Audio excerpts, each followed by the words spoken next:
UndergroundVideoNetwork.com presents the We Talk Too Much podcast. This is where the fun begins. Comic books, superheroes, sci-fi, gaming, and everything nerdy. That's it. This is just too weird. Now, here's your host of the We Talk Too Much podcast, Mike and Richard.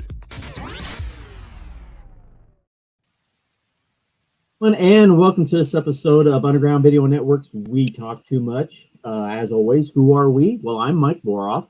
I'm Richard Catterjohn. Rich, how's it going? Good. Got a little chilly in Ohio this last couple days. Sweet Jesus, yes. I know we sound like a broken record, but believe me, for anybody that lives in or around the Midwest, man, you know it's been just dropping cold. Oh my God. Yeah, it was like 11 or something, zero chill factor. Dude, it was 8 last night on my way home. I looked down at my throat, I was like 8. Like, damn. And it was like, and today was like one of those days where it was prime Ohio weather, where like when I went to leave the house to go get my comic books, to look outside, it looked really nice. So I walk outside and my beard started to freeze. So I grabbed my coat and I go do my stuff. And about 20 minutes later, I'm like taking my jacket off. Like, God, come on, man. Well, that's like last night. You know, I took pictures at a basketball game, and I don't wear my coat in because I don't have nowhere really to put it or anything, being on the sidelines all the time. I don't want to worry about my coat. So I just had a hoodie on. But it got warm in the game because there was a lot of people at the game. And I sweated just a little bit, you know, and I go outside in that cold. And it's like, oh, man, I ran for the car. Yeah. But hey, at least one thing about the cold weather is it gives us a perfect excuse to sit on our asses and not do nothing but read comics and watch TV. And Rich, I got to tell you, because the last time that me and you did a show, I believe it was the day that 90s show premiered. Oh, yeah. I watched and I hadn't gotten to watch it yet. And as soon as we were done, I ran out and I brought up Netflix, and I loved it. I thought it was great. Remember, I told you it just feels like it just picked up from where the other just left off. It really does. It didn't. You're absolutely right. It didn't feel like a reboot. It really did. It just, like you said, it literally felt like it just picked right up. You know, so many nice small little details. Especially we got to talk about Kitty and Red. God, I love them. Oh my God, those two. I absolutely love those characters of Kitty and Red. I love those two actors. They're fantastic. I like the subtle touches they did, especially around the house. Oh, yeah. Where, you know what? You know, looking back at like my parents' house when I was real little to what it looks like now, just the subtle little changes, they pulled that off perfectly with Kitty and Red's house. It was just like a subtle little scenery thing that I really appreciated is that you could still see the old house, but it was definitely 20 some years later. You know, the wallpaper was different, the couch was different, which if you had an eagle eye and you were a big fan of the original show, you noticed that Red's chair and the original couch were now in the basement. Yeah. And I love that scene where Eric and Donna are sitting at the dinner table in Red, and they're like, "You're upstairs people now." Like, oh God. I did it had the same feeling to the show. You know what I mean? Right. It didn't feel like a dramatic send-off of the show. It was the same general vibe. Yeah, I think it had that, plus, you know, it's being the second generation. You know, it was like the kids of the original kids getting together in the basement and stuff, you know. So I really thought that was unique experience, you know, because it was like over the summer. Like they came back and she decided to stay there for the summer. I don't know. It was just unique, I thought. And it made absolutely sense that that Eric's daughter, Eric and Donna, but I'm saying it as Eric's daughter would have the name Leia. Oh yeah. Yeah. Well, he teaches Star Wars at a university. Oh my God, I know. And you know what? Knowing what you and I know about college curriculum, it's a thing, dude. It's Oh yeah. if you don't know, you would think that's like, oh, that's complete. No. There are even in the the early to mid 90s. Yeah. I mean, I took a course, a writing class on video games and disability. So Yeah. And the thing that really got me, Richard, is I'm dating myself a little bit, but if I remember correctly, the show was taking place in 95. somewhere around there. Yeah. That was the year I graduated high school. Oh. I knew those people. I knew those people. So the only thing I thought was weird, Richard, was and maybe it wasn't a time thing. Maybe it was a geographic thing, but bro. Oh yeah. Where the hell are you getting bro from, man? But well, a lot of that reminded me of where's my car? Oh, dude, where's my car? Yeah. Because that kind of came out just a little after that time frame. Mm-hmm. And I remember other movies like that at that time that was because I had just wrapped up doing my local access show here in Kenton during that time frame. Yeah. So a lot of that lingo and stuff was in pop culture at Yeah. that time. Yeah. The other thing I really liked I love the cameos because they felt right. They weren't forced. It wasn't like, hey, remember this person? Hey, remember this person? But like Fez, oh my God. I died when Wilmer Valmeretta came out and Chez Fez. I was like, oh God. Like, yeah, he would be a hairstylist. That really, yeah. And the fact that Jackie and Michael were on their, what was it, second or third remarriage? Oh yeah. I love it. Oh man. I did. I really enjoyed it. I liked the characters.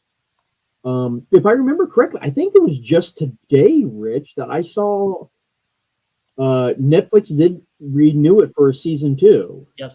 Yeah, it's been renewed. Which is quite abnormal for Netflix. Let's be honest, because Netflix is really good about hitting you with that really great one season show and then kind of saying, nah. Yeah. But to get a second season of it, I was really happy to see. And I was trying to figure out how, because that was the one bummer, Richard, about when the season ended, was they ended it in such a way, Richard, where if they hadn't decided to do a second season, it had a good beginning and it had a good end. Because she had to go back home for school. She didn't live at Point Blank, But I was really impressed with that show. I liked it, and God damn it, the soundtrack. Oh, man. The only thing that bummed me out, Richard, was the scene where Kitty and Leia go to the video store. It wasn't a Blockbuster. No. I was like, come on, man! You could have phoned because you canceled the last Blockbuster. That was another one of those shows I was talking to you about, Richard, where it says like, season 1, great. You gonna renew it? Nah, we're good. No. Yeah, let's not really get into what streamers are doing now, because they're kind of doing something that I didn't even quite predict right. It was weird. they're actually dumping shows onto other streaming platforms. Yes. It's this money thing. It didn't quite work out the way they kind of initiated, where where they could keep everything under their own umbrella, more or less. Because Warner Brothers just dumped a whole slate of programming over onto Tubi and Roku. So, and then now Disney is actually going to probably have to do the same thing for the first time in years. So yeah. Yeah. Usually when you think about stuff like that, they're very proprietary, where it's just like, this is ours. Yeah. Well, now they're just like Paramount Plus is teaming up with, or is merging Showtime. Mm-hmm. They're rebranding all their platforms as being Paramount Plus with Showtime. Yeah. And that, I just think that's kind of strange too, but who knows? It is. I think we hit that plateau, Richard, where everything you predicted years ago, you really did. You nailed so many of those things. We've plateaued into uncharted territory now, where it's just like, now what the hell are they going to do? Yeah, because I think what's going on is they're just not making profits like they originally thought this all was going to work. And now they're going to have to almost go back and start becoming online cable companies, basically. You're going to have all those tiers again that everybody, everybody was complaining about, they wanted the a la carte so they could buy whatever they want. But I think now things are going to become like packages again. I was one of those people, Richard, where it was just like, I wish I could just get the networks that I want. And it really was one of those, be careful what you wish for. It was like the monkey's paw, where if you didn't make the wish specifically, it bit you in the ass. It's like, man, I wish I could. Okay, fine. You want to watch that one show? $9 a month. Yeah, but there's a dozen shows that I want to. There's a dozen individual shows that I want to watch. Yeah, $9 a month. But that's like $90 a month. Well, just subscribe and get all of them under one umbrella. Yeah. Well, speaking of all the media changes and stuff, a big bombshell happened this week with Warner Brothers Discovery. Oh, yeah. Uh-oh. Oh, what's wrong? Oh, I don't know. I thought he was having tech problems. Oh, no, I was waiting for you. No. Yeah, it was the about the relaunch, was Gods and Monsters Phase 1. Oh, yes. Yeah. James Gunn's official announcement of the future of the DCEU. Yeah, ambitious studio is what they're calling it. Yeah, now they kind of streamlined it after all the original announcements. So, yeah, just to say the least. I actually had today, Richard, when I went to Alter Ego to get my comic books. Today was one of those days where I really wish I would have had my camera set up to catch the conversation I had with Alex about what's going on. And you got to admire, again, James Gunn, not going into this alone. He's creator and producer. It's just, he's a little bit, I mean, I don't want to say marketable, but he's more well known. So let's put him front and center, But it's an ambitious undertaking, Richard, because he literally walked into a barn full of crap. You know what I mean? And they were like, all right, all of this is yours, but you got to clean it up. And he's like, let me grab my shovel. Let's see what we can do. And he's in a very tricky position, Richard, because I really do understand the need and want for him to reboot everything. I think I'm coming in. I'm not saying that everything before this has been a failure, but we can't keep moving forward with this. But at the same time, there's still quite a bit that does work that we don't want to get rid of. So where's that fine line? Where's that balance between a complete overhaul and still taking what we want from what's working now? Yeah. And then they're like going with the inclusiveness, like, but at the same time, when they announced that they got one hunk, there'll be this relaunch, the part, and then they're going to have like Elseworld stories. And I think we talked about this before, Richard, where it boils down to, even in the comic books, he's taken a lesson from the comic books where, yes, let's have continuity, but at the same time, let's not deny good stories. Right. And I really believe that his announcement of there being an Elseworld was just him verbalizing what we all already knew. Because it's prime example, Superman and Lois. Right. It is not going to be a part of the DCEU. It is DC. We know this. We accept this. He just labeled what we already knew. Yeah. And it doesn't even fit, because like now that Arrowverse is basically gone after this season of Flash, and then but now they're going to have the launch of all these new properties on, and I know you're real excited about some of that. Yeah, we'll get to him in just a second. Let's not. Yeah. But like I said, at least they're still going to try to wrap up some stuff, because the second Batman in that universe is still going to happen. The second Joker is still going to happen. Yep. And we're going to get the Flash movie, whatever they're going to do with that. It's been salvaged. And Shazam, of course, is released next month. So, that's going to come out. And then, let's see, Aquaman 2 is still slated for release, right? I believe so. Yeah. That was the questionable one, yeah.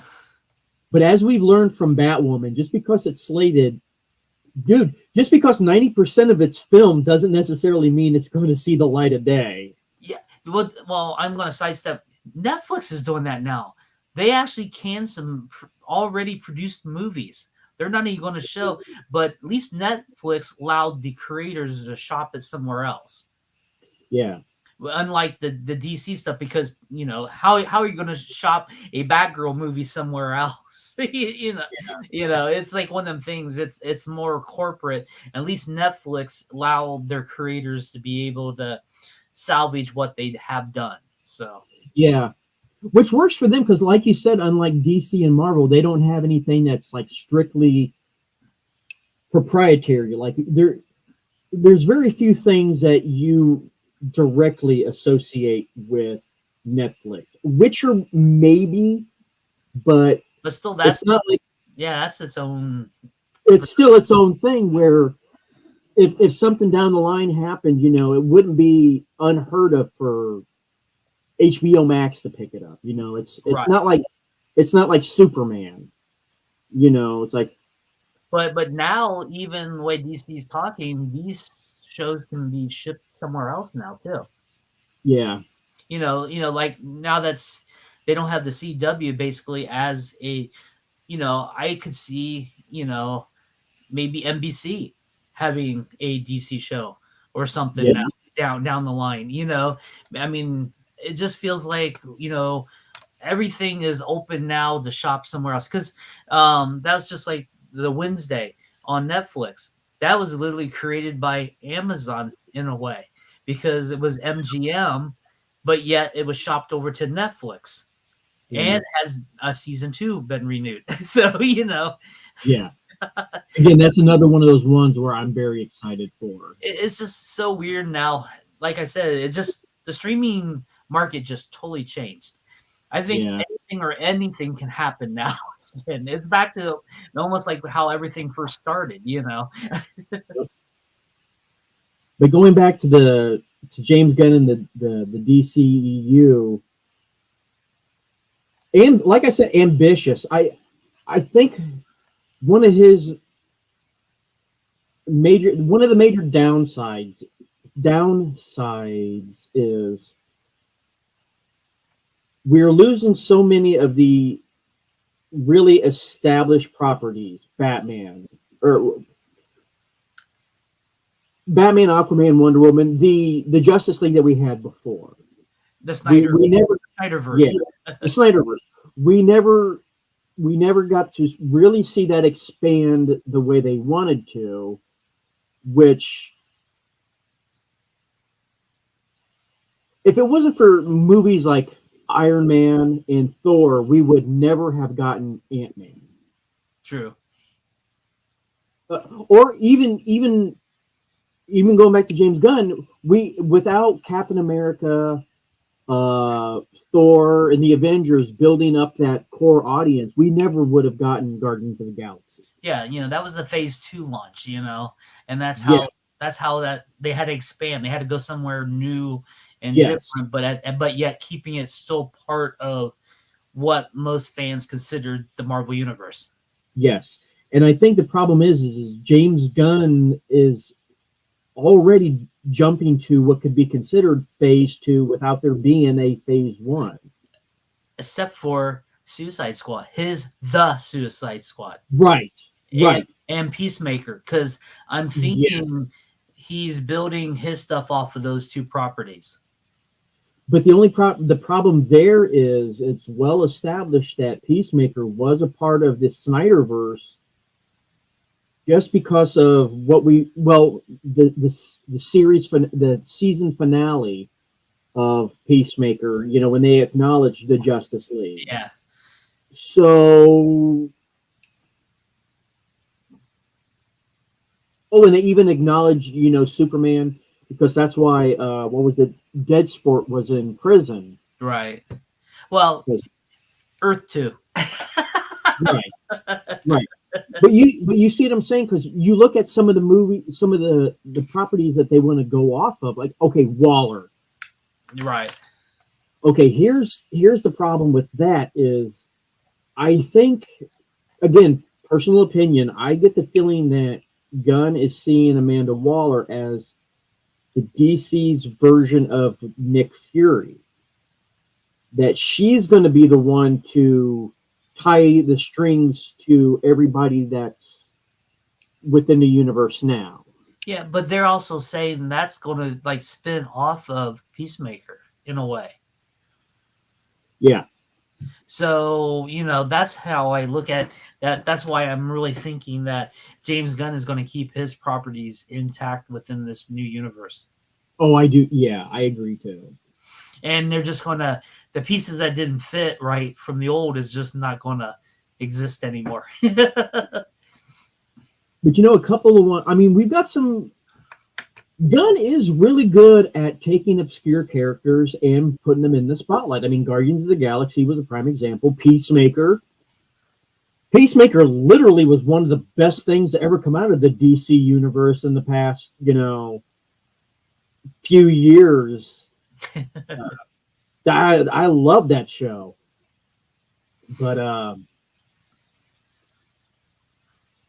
stuff like The Authority, which I'm looking forward to because I know what The Authority is. I know who the.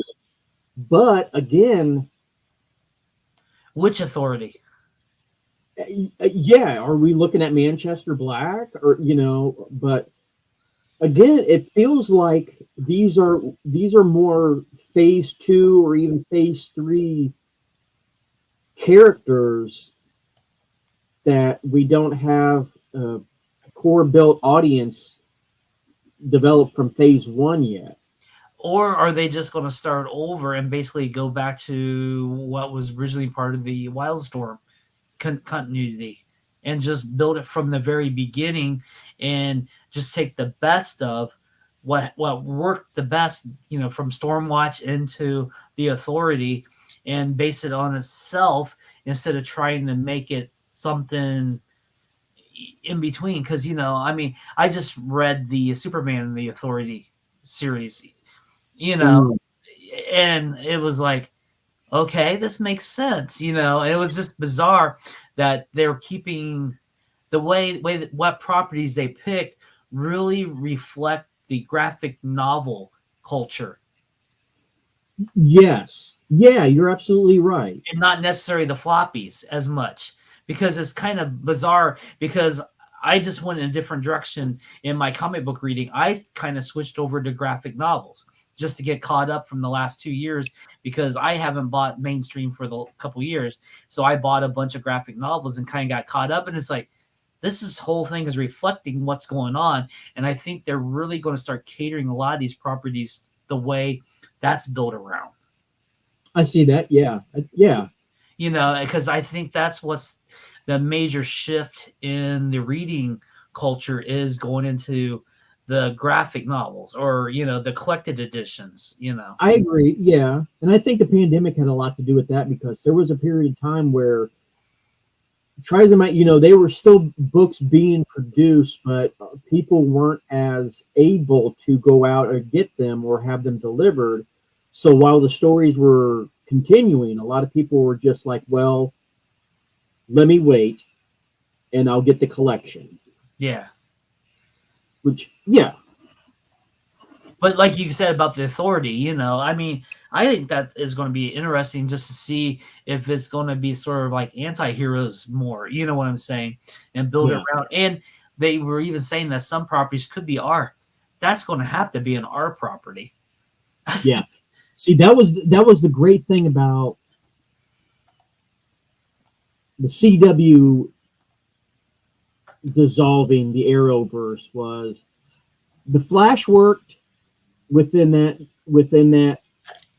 parameters of network television.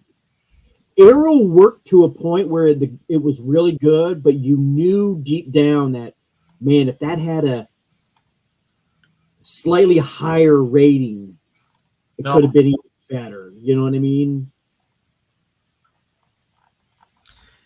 And also, that we're going to see the Brave and the Bold with Batman. I mean, that's going to have to be at least PG-13, if not above, Yeah. Which I think, to give it a lot of credit, I think that's the Robert Pattinson, the Batman, which I will be the first to admit, I really did enjoy it. Oh, yeah. It showed that there is a market for the more adult, Yeah. Oh, and that's another thing, bringing that up. What's going to happen to the Penguin series? Oh, yeah. Yeah. Don't worry, we're still getting the Gotham Knights. Nope. Nope. Nope. Nope. Dude, Richard, I really do. I've been proven wrong before. I really try not to judge a book by its cover. But when that book is just smacking you in the face with poo, no. No. But for me, dude, the biggest announcement for me, the James Gunn dropped, man. Goddamn gold! Oh, I'm sorry. Booster Gold, yes. And here's Richard, what I really, really hope. Him, and honestly, of the people to for gold, James Gunn would have been high on my list. He gets characters because Booster Gold is a very comedic character at his core. It's like the Guardians of the Galaxy. They were the fun, jokey, characters in the MCU, but they were still able to tell good stories. They were still able to underline that humor with a good, serious story. Booster Gold, if you're like me and you really know the character, if they do it right, has that potential too. So you want somebody that can handle both. Bring on some of the writers from Legends of Tomorrow. Oh, God. I mean, they have a crew already in place. I mean, oh God, man. And with it being on HBO Max, they could probably get away with a little more, you know. At the bare minimum, man, bring back Arthur Darvill as Rip Hunter. Oh, Come on, man, give that. Oh, I am really excited because I'm really hoping that Gunn does the character right. I really hope that he does. When I say it, I mean in tone and in general. I really hope that Gunn does with Booster what he was able to do with Peacemaker, no. because he was able to take a character that enjoyable as a side character in a major movie, the Suicide Squad, put him front and center and deliver a really entertaining show. Yeah. Yeah, it's got to be, you know, you have to have those elements to make Booster Gold work. Because, you know, I've been reading Booster Gold since the beginning, and especially since it spun out of one of my favorite groups of superheroes, you know. So, and that gives me hope that, maybe by their third phase, you might be able to have more time travel, you know. And I know where you're leading to this. I mean, he does wear a particular ring with the big L symbol on it, you know. I do. I really hope they do the character justice, because I really want him to be the greatest hero you never heard of. I really want to see, and I hope he plans it right, where we get the comedy, and he's kind of forced into being the greatest. I really want to see his oh man, Dan Jurgens run, where has to make himself look like an idiot to everybody, so nobody takes him seriously, because he's doing the most serious work Right. in the DCU, but he can't let people know because it'll endanger his mission. You know, those were some of, if not the best Booster Gold stories. I hope his sidekick comes along too. Oh God, I know. Dude, I am just excited because I haven't. I'm still wearing my Booster Gold from Small, which I still absolutely adore. It's one that gets me the most attention. But I mean, come on, man! It's been a while since we've had a new Booster Gold costume, man. You know, because there's the Smallville one, and then there's the spandex one, and Daddy ain't doing spandex. Ain't doing spandex. Yeah. Oh man. And already the internet is a buzz on who they want to see cast as Booster Gold, and I've seen some really great theories, or not theories, but you know, like dream casting, Pre-casting, yeah. Yes, I would almost. I have my list. Give me somebody I've never seen before. Like, perfect example, the guy from Smallville. Or Smallville, never heard of the guy. I don't know if, with all due respect, if he went on to do anything else as popular, but he was perfect. Well, that worked back in the 70s, you know, when they cast a basically unknown in a big part in a DC movie, you know. And even at the time too, because it was a leap of faith for them to cast Christopher Reeve, because when you see pictures of him before filming, brother was built like I was, skin and bone. You know what I mean? It was he was so impressive in his auditioning, which I've gotten a chance. Some of the DVDs out there have, you know, some of that footage. And it was really weird to see somebody as unbulked, or that wasn't Superman, to see him pre-Superman physique delivering that dialogue. Oh my God. So, yeah, I agree with you 100%.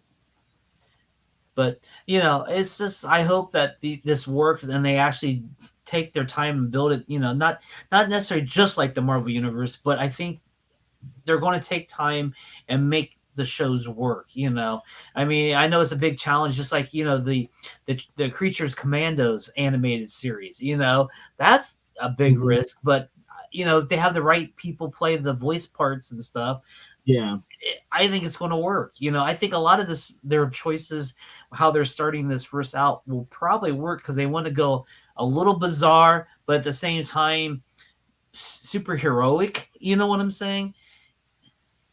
I really, what I think too, Richard, is I think Gunn is banking on. I know I mentioned it earlier, where I think he's banking on phase two popularity when there's no phase one. But let's be honest. Let's be completely honest.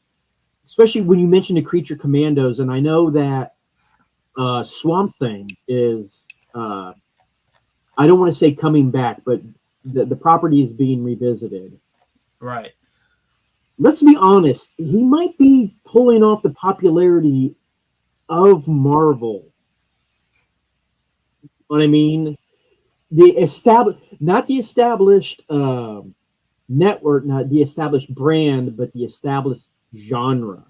Right.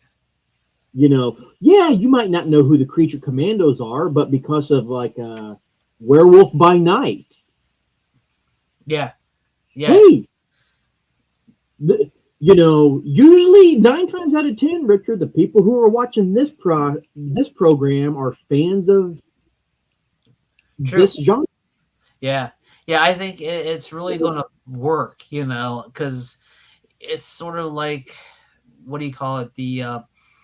They're not mainstream heroes, so they can build upon that. It's sort of like Guardians of the Galaxy.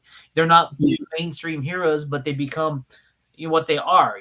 So he's laying a foundation with some of these series on HBO Max that will support the next phase. I think a lot of this does look like what I would do for groundwork. That he's putting a nice solid foundation, and hopefully they can put the production level to. I mean, they're probably got to have a lot of money into these. You know what I'm saying? Oh yeah. So it's going to work. I mean, I don't know about the tentpole Superman legacy. I know you've probably been avoiding what's going to happen here because of all, because you was a big fan of the other Superman. Yeah. Well, yes and no. I love the character more than he's my absolute favorite. Um, do I think that Hollywood? Okay, when I say Hollywood, I'm generalizing the entertainment industry in general. Did our boy Henry Cavill dirty? Well, I mean, yeah, that was a little bit of Dwayne Johnson's fault, I think. I'm actually going to blame him for a lot of what happened there, because he totally sidestepped the production and tried to do it on his own. He wanted to step in James Gunn's what they're doing, and he wanted to take DC in his direction. yeah. And I think a lot of what really happened was his fault. I mean, Yeah. Yeah.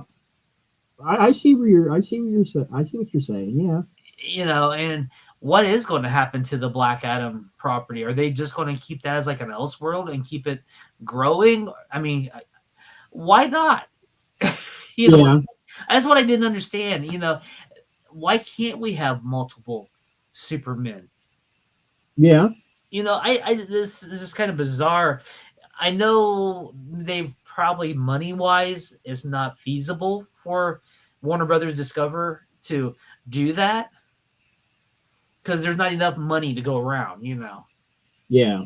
and they want to emphasize and make this core production work, but they still want to do these offshot stuff. So I don't know, it's like they want to make cake and eat it too. At the very beginning, it was just like when he walked into this, it's like we want to start over fresh, but at the same time, I apologize for this analogy, but it's just like I'm looking at a big steaming pile of shit. I want to completely start over, but there's some kernels of corn in there that are worth saving. Oh God. I'm sorry, dude. That was the best thing I could think of. It's horrible, but I'm sorry for the visual, but Well, that's like the Green Lantern series. How long has that been in pre-production? oh my, yeah, And that's been bounced around left and right, you know. yeah.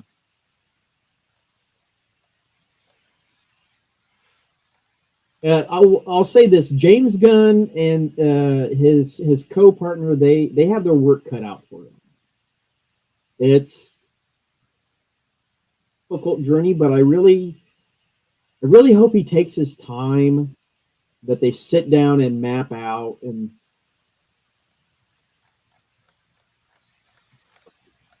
like you said, just how good stories. Oh, I've always said that. You know, Yeah, you're going to make money if you tell good stories. yeah. Which is why Black Adam didn't make money, because it wasn't a good story. Yeah, because that first movie was nice, but it just wasn't a solid story. No, no. You know, I mean, I love the JSA. Yeah, that's what it was. It was like, how do I put this? Everything outside of Black Adam in that movie was really good. Yeah. His stuff that was really good. And to be able to see, Adam Smasher on the big screen, I never thought I would Yeah, ever see that, and I love the way they did it too. They know that it was the name was being handed down. It was, he was, what was it, his not his dad, what was his grandpa or something, was Yeah, the his original. grandfather was the original. Yeah. Yeah, that was great. Um, Pierce Pierce Brosnan as Dr. Fate, awesome. Yeah. Uh, But I I think what happened there with that part was everybody was saying, "Oh, it's just a knockoff of Doctor Strange." yeah, And Doctor Fates have been around a lot longer than Doctor Strange. yeah, yeah, but yeah, yeah, it was a great announcement. I know Richard and I would love to hear uh, what you guys, the listeners or viewers, are really looking forward to from James Gunn announcement. I'm all for the Booster Gold. Maybe you're a gigantic, Swamp Thing fan, or maybe the Commanders or the Creature Commandos. I'm really looking forward to Superman Legacy, And the especially when I Amazon, saw where they're drawing a lot of the source material from. right? And even the Amazons, the Paradise Lost property. Yeah, I mean, that's out there. yeah. I was, and this reading that it was already finalized before Gunn and the other guy took a hold, was knowing that this fourth season is going to be the last season for the Doom Patrol and for Titans. Right. That was heartbreaking, man, because those are two. But Here's the thing: it's almost like I don't even consider Titans and Doom Patrol great DC properties. I just consider them great shows. They just happen to be DC. You know what I mean? Those are two really good shows. yeah, they all had the Rocky Star create back on the original DC Universe Yeah. app that I thought was a really cool idea. It was really ahead of its time. It's like Underground. It was ahead of its time. We're always ahead of Yeah. our times. And then when what we were trying to do happens, it's like what we did was like, oh, Yeah. okay, I got this idea, guys. We're gonna live stream our show tonight. Yeah. It was 2008. No one was live streaming. Flash forward 5 years, everybody's streaming. Yeah. But it's one of them things. You hit that saturation point. And then of Um, course, with the comic books having their little reboot right now too. We're going to be seeing a lot of different changes and happening in the DC comics themselves. yeah. So now, will all these new changes that's happening now be reflected later on into the cinematic worlds? Well, according to Gunn, he wants to do more, and I disagree with this because of the time, but he like comics, video games, movies, ambitious, but you can't do it. Yeah. Example, Richard. The video game Gotham Knights got a lot of slack. I bought it. I played it. I really liked the game. Is it perfect? Not at first. It had some week one glitches, but they released around the exact same time that the game came out. They released a comic book tie-in, Gotham Knights, that took place within the same universe and gave new story and at the same time like a backstory into the Court of Owls. And one of their selling points was hey, each issue we're going to have a game add-on, be it a weapon or a costume. Well, guess what? It takes a long goddamn time to put out a series of comics, even a mini series of 6 issues. Well, guess what? I bought, played, beat, conquered, played again the game. There's still 3 or 4 more issues of that book to come out. Don't care.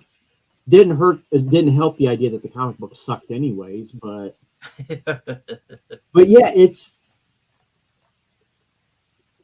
man, ambitious. It's kind of like you can't tie everything in together. Just because ketchup tastes really good on French fries doesn't mean I'm putting it in my old gratin potatoes. You know what I mean? They're the same thing, but not.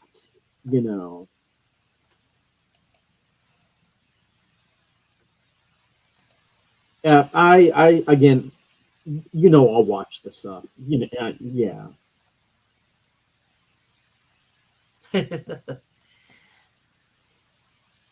Uh, oh man, the it's so nice to have another weekly series to look forward to as much as I do The Last of Us. Oh yeah. And I think me and you have had this conversation, Richard. It'll be like a side note. I don't want to go off on this tangent, but I appreciate that The Last of Us is weekly and not dropped all at the same time to be binged. Because so much happens in each episode, you time to digest what it was you just saw. And I think in streaming an entire binge-worthy series, you lose that. Okay, prime example, Richard. That 90s show, me and you both binged the entire thing. I could go on about the entirety of how much I like that show, whereas if it had been weekly, we would be able to digest each episode. Yeah, and talk about it. We could have done a weekly series in our own podcast. We could have spun off our own podcast on the 90s, Oh my god. But no, I really do like and appreciate that the HBO decided to go weekly on this one, because before I go, you watched this last week's. You watched the 3rd episode, right, Rich? Yeah. Okay, we are going into heavy spoiler territory because this is the prime example of what I was talking about, man. I needed a process episode 3 of The Last of Us, man. I came for the zombies, I left depressed. And I mean that in a good way. The Last of Us is proving to the entertainment industry that you can take something with an already pre-existing source material, stay very, if not word for word, even the rhythm of the lines delivered, transition from a video game to a property like the TV show and make it work. But you can still take that same property and deviate from the original source material and make an even better story. And this episode was the prime example of that with Frank and Bill. And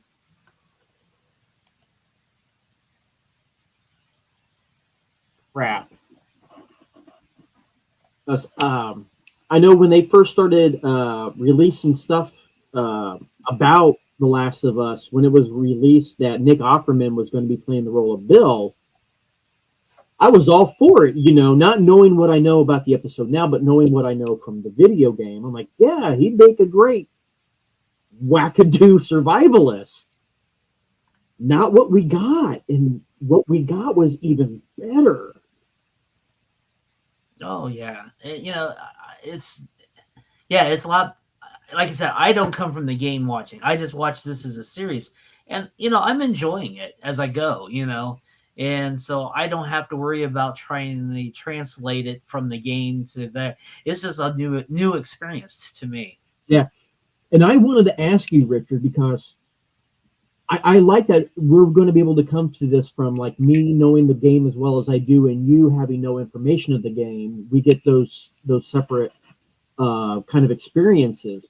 But it was once I realized that the Bill that we saw in the show wasn't going to be the exact same Bill that we saw in the game, for me, it was like all bets are off.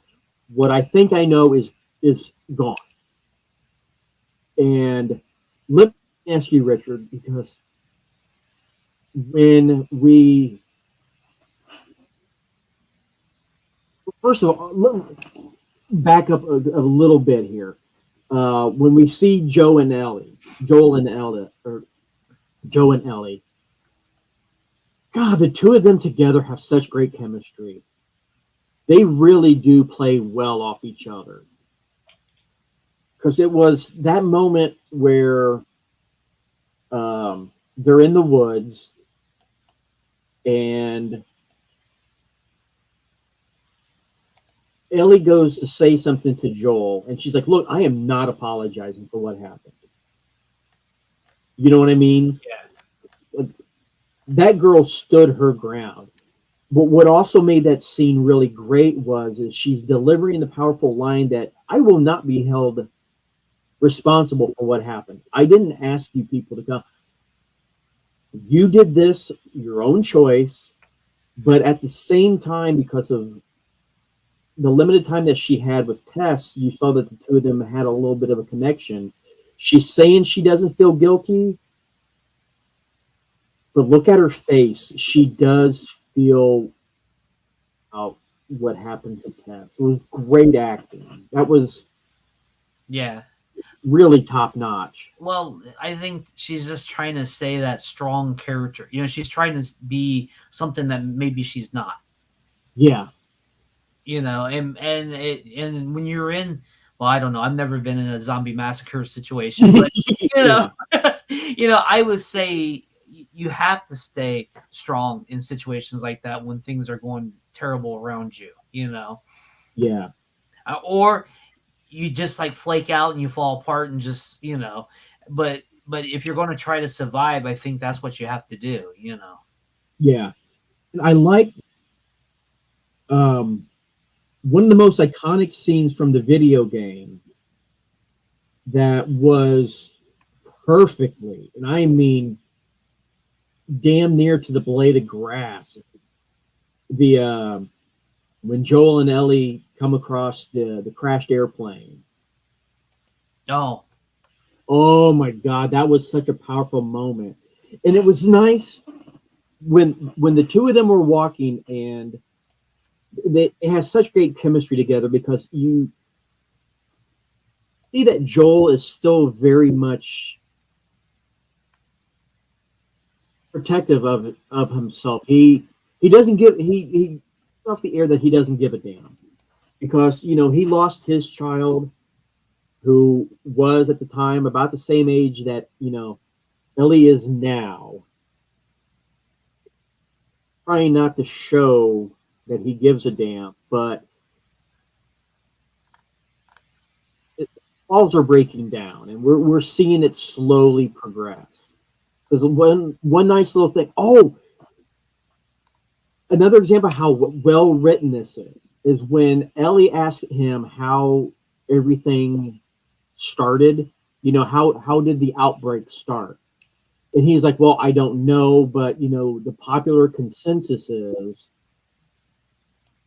and he gives what he believes is the backstory. What he probably heard pieced together. About was part of the food source and wheat and flour. And did you notice that little pause when he says the pancake mix? Oh yeah. Because that was a very important scene in the first episode where for his birthday they were supposed to she was going to make him pancakes for his breakfast. He forgot to buy the pancake mix, which is probably what kept them from getting infected.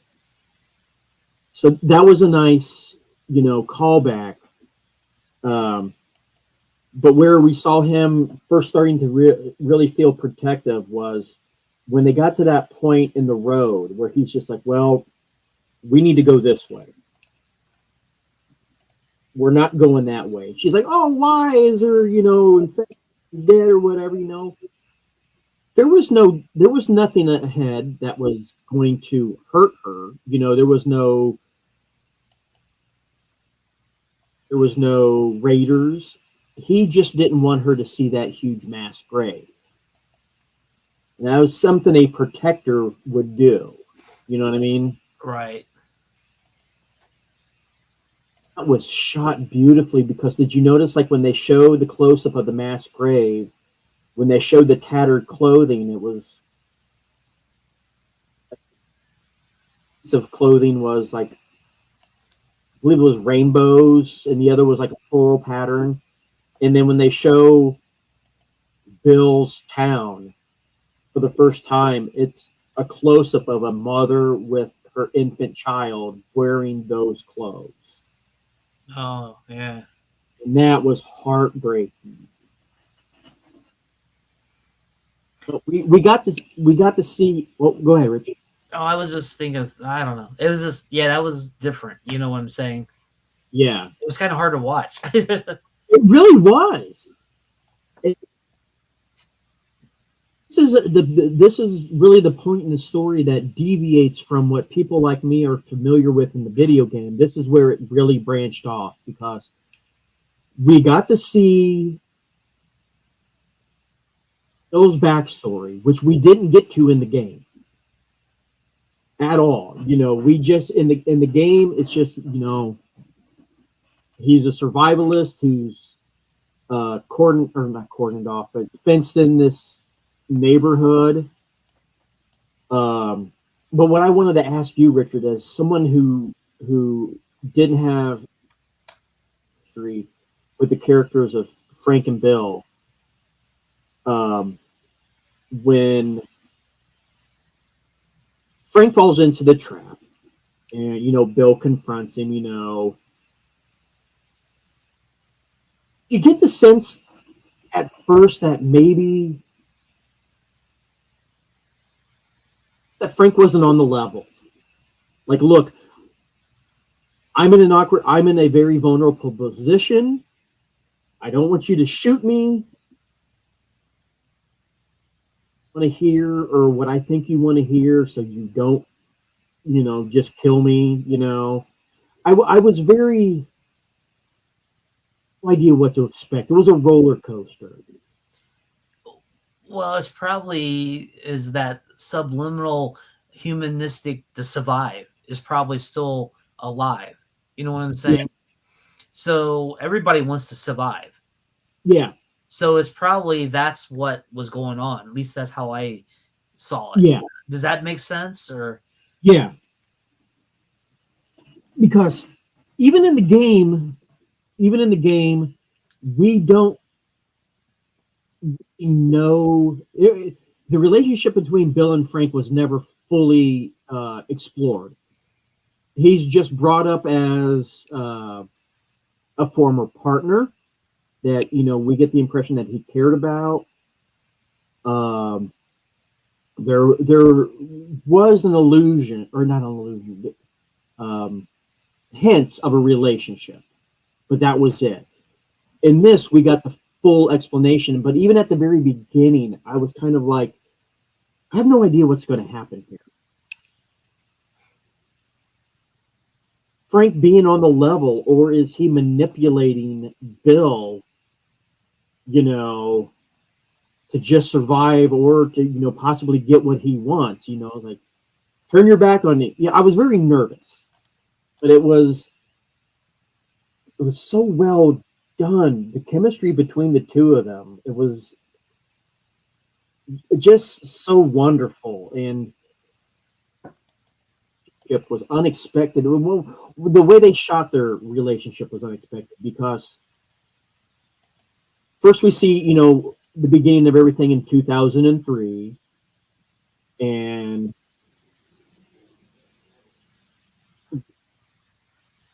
we see the relationship starting. It was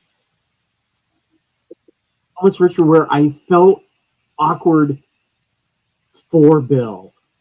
It wasn't the subject material that made me uncomfortable. It was that I felt for Bill because it was just like he was so nervous because he was never in a relationship, and Frank was, literally holding his hand through everything. So it's just like, oh, you poor guy. But then to see it was like 5 years later, you're like, holy shit, that was a major jump. Made sense, because the plague started in 2003, and modern time is in the show is 20 years later, so there's a lot of time in between the two of them. But oh my god, their relationship was so beautifully done. But say a roller coaster because they give so many red herrings where it was like they showed the two of them jogging. Bill feels bad for being, growing older faster than Frank. Frank's in great shape. He's not even sweating, and Bill's over here, the big sweat patch, and he can barely catch his breath. And you're like, oh. But then later when they show the Raiders, and we see Bill get shot again from somebody who thinks he knows what's going to happen from the video game. All bets are off. We are in uncharted territory. They could go any way they want to. Then it's like, oh no,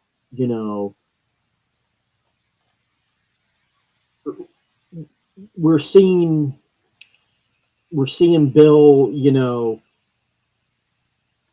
tell Frank what he needs to do.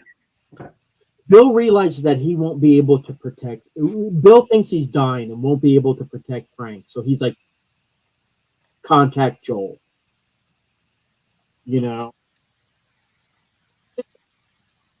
Roller coaster. The next scene we see, and it was beautifully shot too because it's from a distance, so you don't know who's who yet. You see somebody coming out in a wheelchair, and you're like, oh, thank God Bill survived. Wait a minute, that's not Bill in the wheelchair. What the shit just happened? It was a beautifully well crafted episode, and it was just heartbreaking to say the least. And liked the way that they handled uh, when Frank decides, this is I want one last day. Oh, and when notice Richard, God, I'm all over the place. This should have been an entire episode of itself. I'm jumping all over the place because there's so much more I want to go into about the minutia, especially again, Richard. I know I've mentioned it before. I listened to the podcast with Troy Baker and the showrunners. Oh, okay. They go into so much great detail, and I got to give credit where credit is due, man. You want to know what makes a show great? Listen to the people who wrote it. Right. And there was methods behind the madness. They knew what they were doing going into this, but it was just so powerful, when Frank realizes that Bill took the medication too. It was beautiful in that it wasn't that Frank, or it wasn't that Bill wanted to kill himself, to commit suicide. He's like, look, I had a good run. I'm old. What am I? You are my life. We went through together. We're gonna leave together. It was a beautiful moment. Oh, that episode broke me, dude. Really. The one nice touch, Richard, was knowing what I know about Nick Offerman. His character from Parks and Rec. When Bill drives to the Home Depot, they did that shit on purpose. It was a Home Depot on purpose because of that scene from Parks and Rec where he goes to Home Depot and the guy comes up to him. Can I help you, sir? I know more than you. It was iconic. They could have used a nondescript hardware store, but no, they were very specifically. He was very specifically in a Home Depot, and that was a nice little nod to Nick Offerman's fans. But oh yeah, man, that episode. Bill, I'm telling you, I have yet to find any fault. I mean, we're only 3 episodes in, but I have yet to find anything to really nitpick or find fault with this series. Well, at least we got one good notice there last week. It's been renewed for season 2. Yes, and it kind of reminds me, Richard, of when we were talking about just a little while earlier about Henry Cavill. Dude, he became like the poster boy for nerddom because we got him as, Geralt of Rivia, and we got him as Superman, and he's a huge nerd, and he's a good guy. And then entertainment industry did what they did to him. We need to protect Pedro Pascal. Listen to me. We need to protect this man because we've got him as the Mandalorian. We have him as Bill. Protect this man. Don't let the entertainment industry do to him what they did to Henry, man, because he is just a good guy. And Pascal and The Last of Us has done what nothing else has been able to do for me for a long time, Richard. I started to go to Twitter. Oh my God, because I saw a couple clips, especially when the show first started. When I was looking at the comparisons between the game and the movie, or the game and the show, it would, like Google searches would lead me to these Twitter accounts, and next thing you know, I'm like, God damn it. Follow this person because I like, what they're showing. And the more I find out about that, I go down the rabbit hole and find out, that Pedro Pascal is just a great dude. Well, just think, Mandalorian comes out on March the 1st, so we got a couple more weeks. It's gonna be a really action. What do you want to call it? A geeked out month of February here into March. Oh my God, we're already over the time. Yeah. Mention just real quickly, Ant-Man Quantumania's coming soon. I'm still really disappointed that goddamn Lego set. Come on, man, you ruined the last. You hit spoilers the last two movies. You can't drop me a Chronopolis. We're already starting to see some of the merchandise, Richards. Give me just a sec. Okay. And another thing that's going to be coming out is on Paramount Plus is Star Trek Picard. So that comes out on the 16th. So I had to stall for a minute. I was talking about Picard because the I can hear you. Picard comes out. Speaking of the merchandise,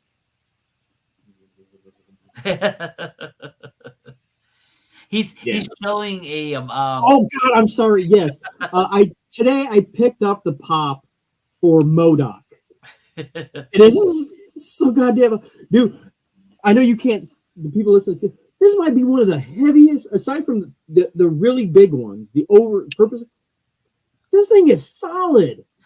This reminds me of the golden idol from Indiana Jones. It does look like when you have it turned back. It's just as heavy. But one of the biggest tie-ins that I have just recently learned about that I am flipping my lid over was it's already established in the movie, in the trailers, that Scott Lang wrote a book. No. And come to find out that they are actually going to release that book. Now, the first thing I saw was just like the article about it. It was like Scott Lang, something like the memoirs of Scott Lang, but that wasn't the name. It was like always bet on the little guy or watch out for the little guy. I apologize. It would take me half a second to look it up. I've already pre-ordered the goddamn thing. But in the movie, he writes a memoir. Well, come to find out, they are actually going to release that memoir. So I saw the article, read the article. I'm pre-ordering this book. I have to have it. And then, like, shortly after I saw that, I saw the actual promo for the book with Paul Rudd. It was so charming because, like, there's a microphone in front of him, like he's doing a podcast or a voiceover, which isn't even plugged in, which makes it even better. It's like, oh, hi there. Didn't see ya. Paul Rudd here, and he talks about how the book came about. It was a book in the movie. He does come out to, in typical Paul Rudd fashion, just his sense of humor. He's like, I didn't write it, but evidently the people who did really know the character. I'm like, God, Jesus, man. So yeah, I'm really looking forward to picking up that book. So yeah, we Quantumania is coming out very shortly, as of February the 15th is the... Holy crap, dude. It's like barely a couple weeks away. And then Friday the 16th, I think, is the actual release. I think those are the dates, right? Yeah. I'm off a day, I think. Yeah, 16th is Nerd Night on Thursday. 17th is release. And they even released, I saw a picture, Richard. I'm really good at picking up Photoshop. I think it's real, but it showed the actor who plays Kang in costume, like sitting on Kang's golden throne, reading Scott Lang's book. No. I was just like, chef's kiss. That's perfect. So, yeah. God, I can't wait for that. It's coming up fast. Everything's been flying. It seems like January just like, boop, gone. Yeah. And then, of course, we get the Super Bowl coming out so we can see all the good commercials.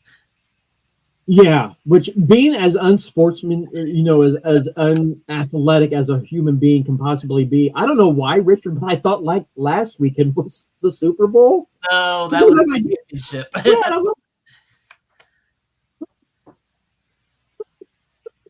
Because I was already we'd already started seeing teasers for the commercials to be expected. Right. And I'm like,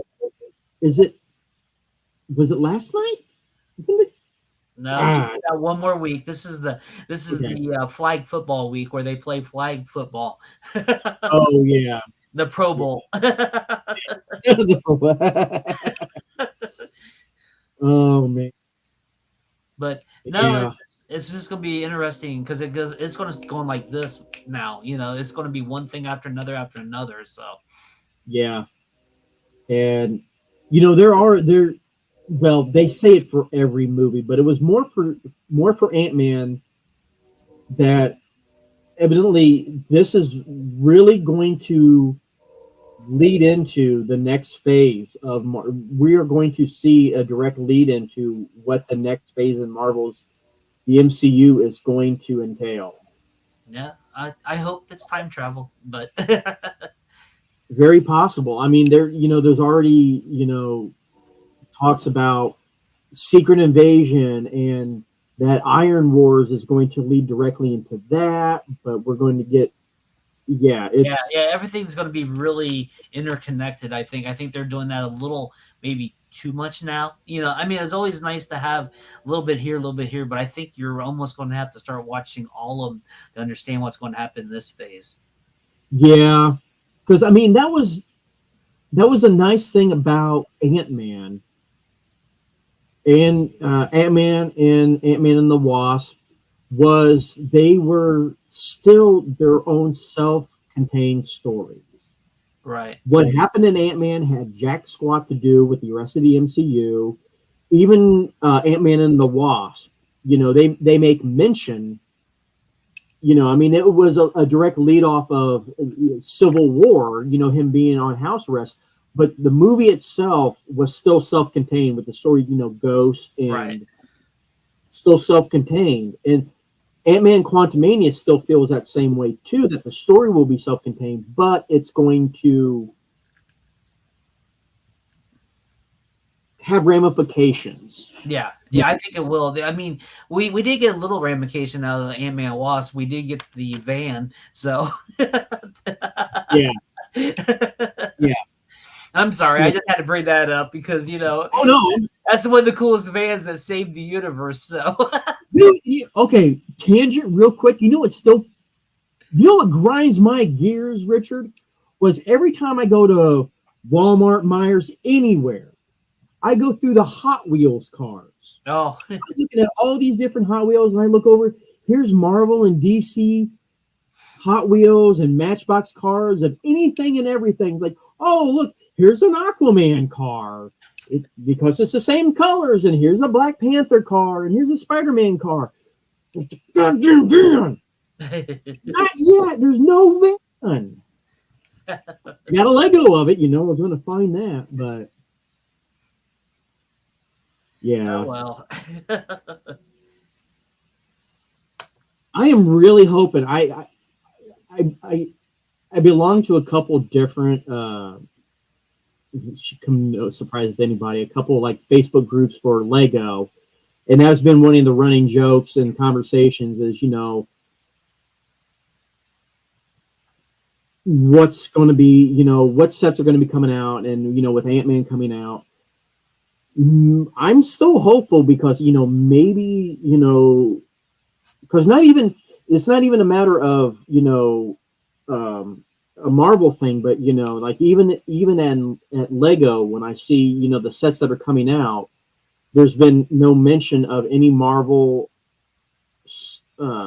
sets. Maybe they learned their lesson. Maybe there are sets planned that they're just being respectful of and not releasing when they learned, how they screwed up last time. Because, dude, could you imagine a Lego Chronopolis? Even just like a small golden plate. Oh, God. A Lego MODOK. Oh, come on, man. It'll happen. It'll happen. Like you said, they probably had to be like really tight-lipped, on what's going on. Yeah. So I still got my fingers crossed because man, I'm going after that merchandise. Dude, I slept on the original Ant-Man merchandise when it first came out, and I'm not making that mistake again. I didn't make that mistake when Ant-Man and the Wasp came out. I got an entire shelf.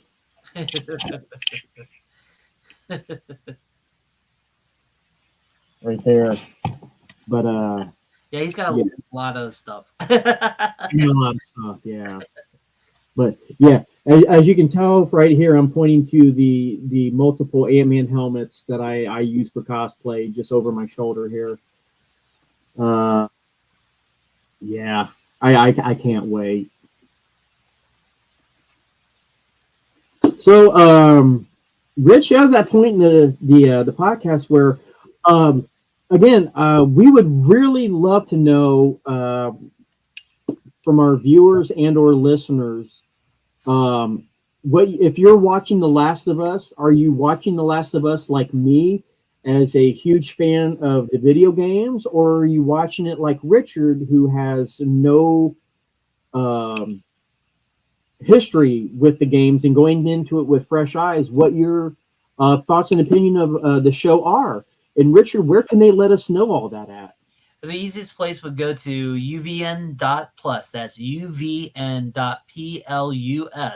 That's the main website and has links to all our socials. We're on Facebook. We're on Twitter, which I really haven't updated much, and also Instagram. So find us there, comment on Facebook. That's probably the easiest location. And before we move on, I want to do a quick shout out.